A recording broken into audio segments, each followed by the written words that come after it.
नेतृत्व हमारे साथ खड़ा है जिस भी हालत में।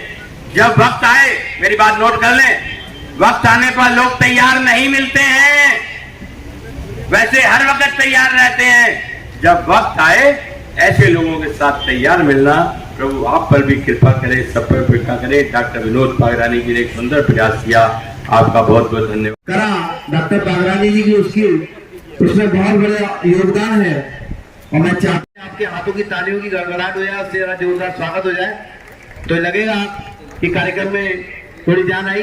जोरदार तालियां। बहुत बहुत धन्यवाद आपका।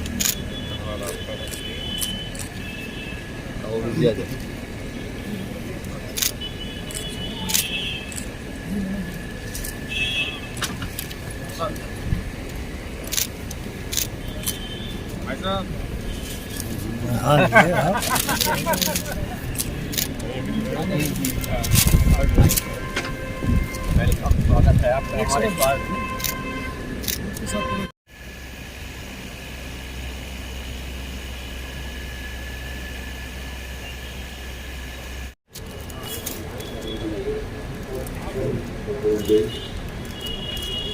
सर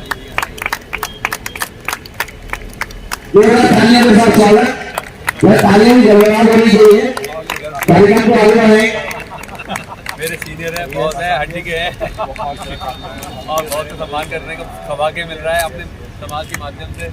बहुत मेरे लिए सौभाग्य है। एक माला भाई मैं पहनाऊंगा।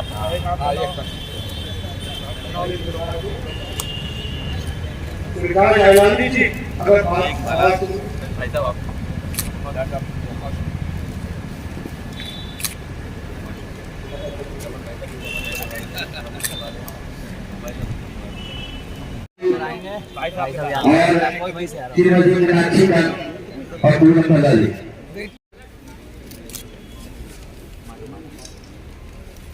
महिला हमारी जिला पंचायत अध्यक्षा भी है, तो महिलाओं को मैं नाम बोल दे रहा हूँ। सलीम बल्ला जी आए और आदरणीय आज के इस अभिनंदन समारोह के कार्यक्रम अध्यक्ष आदरणीय कलाकार दुसेरा जी, इस कार्यक्रम के मुख्य अतिथि मेरे मित्र और बड़े भाई आदरणीय रमनदीप सिंह जी, इस कार्यक्रम के संयोजक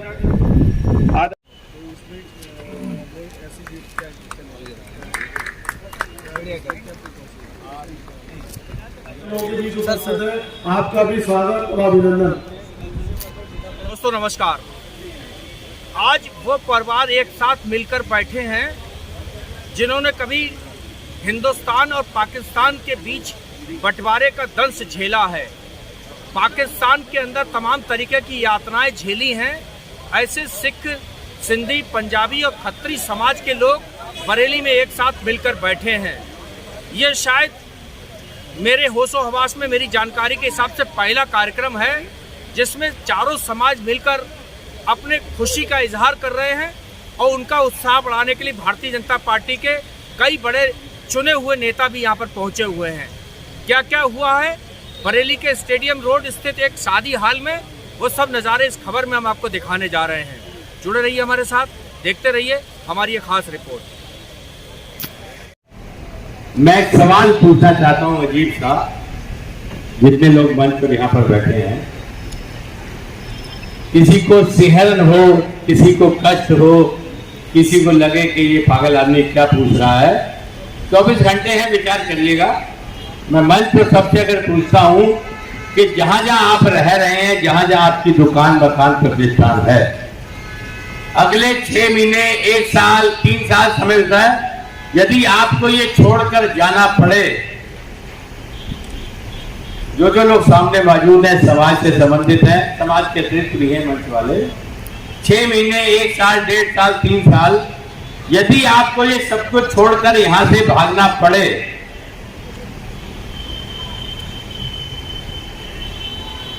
यदि ये सब कुछ आपको छोड़कर पलायन करना पड़े, विस्थापित होना पड़े, भागना पड़े, तो क्या हम उसके लिए तैयार हैं? क्या ऐसा संभव है? ऐसा ना हो इसके लिए क्या हमने कभी कोई योजना बनाई है? आपको लगेगा पागल आदमी है, कैसी बात कर रहा है। क्या ऐसा हो सकता है क्या? साहब ऐसा हो सकता है क्या? हो सकता है। हम 47 की बात करते हैं, तब तो हम मुगलों के बाद अंग्रेजों के गुलाम हुए थे, देश आजाद हुआ था। हम किसी को दोष दे सकते हैं। वो सत्ता की आजादी की लड़ाई लड़ते लड़ते जो लोग बूढ़े हो गए थे और निकाल जिन्होंने कहा था कि कब तक लड़ते रहेंगे, जैसा भी हो हिंदुस्तान स्वीकार करो, सत्ता का कुछ समय तक तो सौभाग्य प्राप्त होगा, उनको भी दोष दे सकते हैं। विभाजन हुआ, ये करवा सकते हैं। उन लोगों के सामने हुआ जिन्होंने लाहौर के किले पर चढ़कर कहा था सब रुक जाए यहीं पर, ये विभाजन नहीं होगा, यदि विभाजन होगा तो हमारी लाशों पर होगा। ये मैं जो बोल रहा हूं ये ऑन रिकॉर्ड है। जब खराब शब्द हो रहे हो कहता हूं, कहते इतना खड़ा मत हो। किसी मैं हाथ डालूं, किसी रामजादे की लाश नजर नहीं आई। जिन लोगों ने लाहौर के प्राचीर पर खड़े होकर कहा था इस देश का विभाजन नहीं होगा, आप यहीं बने रहे, किसी की लाश नजर नहीं आई। इतिहासकार लिखता है 25 लाख लाशें नजर आई। मैंने कहा ना मुगल इंग्लैंड नाम थे, लेकिन 1989-90 में जो कश्मीर फाइल जिस पर बनी है, तब तो लोकतंत्र था। हमारे आपके वोटों से विधायक सांसद चुने जाते थे, सरकारें बनी हुई थी, प्रदेशों में भी केंद्र में भी। तब एक तो कुछ लोग खराब कर देते हैं कह के कश्मीरी हिंदू, कश्मीरी ब्राह्मण, ये शब्द बहुत मुश्किल से हटा जाकर कश्मीरी हिंदुओं को मार मार के निकाला गया 1989 और 90 में। मैं यदि आपसे कह रहा हूं क्या दोबारा ऐसा हो सकता है, तो मैं कोई मजाक नहीं कर रहा। 90 और 22-32 साल हो गए, आज भी वो लोग, कौन लोग जो करोड़ों रुपए के सेब के बागान के मालिक थे, जिनके बच्चे MBBS और इंजीनियरिंग की डिग्रियां ले रहे थे बाहर में, रातों रात भागना पड़ा और अभी तक वहां पहुंचने में कितना कष्ट आ रहा है। तो हम सौभाग्यशाली हैं। सत्ता परिवर्तित होता है, नेतागिरी परिवर्तित होती है, अवसर आपको ऐसा प्राप्त हुआ आदरणीय मोदी जी के रूप में, जो आज ये प्रयास करके कॉलोनियां बना तो रहे हैं। लेकिन एक उदाहरण वहां का देख के दो बातें कह के अपनी बात समाप्त करूंगा। जिस दिन पहली चाबी विस्थापित को आपने श्रीनगर में दी, 24 घंटे के अंदर अंदर, मेरा मंच से आग्रह है, 24 घंटे के अंदर अंदर जिसको चाबी दी थी उन्होंने उसको गोली मार दी। कब? जब मोदी जी प्रधानमंत्री हैं, केंद्र में आपकी सत्ता है, 24 घंटे के अंदर जिसको आपने चाबी दी उन्होंने उसको गोली मार दी। और हम लोग प्रसन्न होने का कारण भी है, आदरणीय मोदी जी ऐसा नहीं तो दूसरी बार है। एक तरफ 35 करोड़ लोगों का प्यार रहा तो तीसरी बार भी होंगे। लेकिन कब तक? आखिरी बात, सत्ता सदैव किसी की नहीं रही, तानाशाहों की नहीं रही, लोकतंत्र वालों की नहीं रही। बहुत चर्चित प्रसिद्ध लोकतंत्र के रक्षक, देश धर्म के रखवालों की भी नहीं रही और रहेगी भी नहीं। लेकिन अंतिम बात, आज सब कुछ आपके अनुरूप है। केंद्र में आपकी सरकार, प्रदेश में आपकी सरकार, और जो नैरेटिव, जो एजेंडा है उसको चलते हुए रामनवमी के जुलूस पर हमला, हनुमान जयंती के जुलूस पर हमला, उस दिल्ली में जहां आपकी सरकार है, आदरणीय मोदी जी हैं, इस उत्तर प्रदेश में योगी जी का बुलडोजर डंडा मजबूत है, तब ये हालात हैं। यदि मैं कहता हूं आपको छोड़ के भागना पड़ेगा, मैं भी अंधेरे में तीर नहीं मारा। आदरणीय MP आर्यन जी विधायक, मंच पर उनका स्वागत है। अंतिम बात, डॉक्टर फागलानी जी का कुछ लोग हॉस्पिटल और समाज के लोग, खत्री, पंजाबी, सिंधियों के, हमारे सबके बड़े बड़े अच्छे प्रतिष्ठान देखकर लोगों को लगता होगा कि शायद ये पाकिस्तान से लेकर आए थे पैसा, या यहाँ पता नहीं कैसे कमा लिया इन्होंने। मित्रों, मेरा सौभाग्य है कि मैं बरेली के अंदर हिंदू नेता के रूप में पहचाना जाता था। मेरा और सौभाग्य बढ़कर है कि मैं उस पंजाबी समाज से हूं जिन्होंने 47 का दंश झेला। किताबों में पढ़ा, सब कुछ देखा सुना। हालात पर एक लाइन और कह के बात समाप्त करूंगा। मेरे स्वर्गीय पिताजी 21 साल के नौजवान थे जब विभाजन हुआ। अभी राम बिहारी जी कहते बुजुर्गों के पास बैठा करो, सीखा करो। सीखते थे, पढ़ते थे। प्रताप अखबार पिताजी पढ़ा करते थे, विलाप, और मैं उर्दू सीख गया। प्रताप मैं पढ़ा करता था। जिन लोगों ने पंजाब केसरी की लाला टिकट नारायण जी प्रताप और मिलाप पढ़ी होगी, वो जानते होंगे उनकी लेखनी में कितनी था। पिताजी ने बताया, एक ही बात कह के, गुलशन 43 संपत्तियां उनकी लिस्ट बनाई। कहा भाई आप भर के दीजिए। और पाकिस्तान से हरिद्वार, हरिद्वार से मालाकंड, फिर बरेली। बोले तेरे ताया जी बाबूजी रेलवे में थे।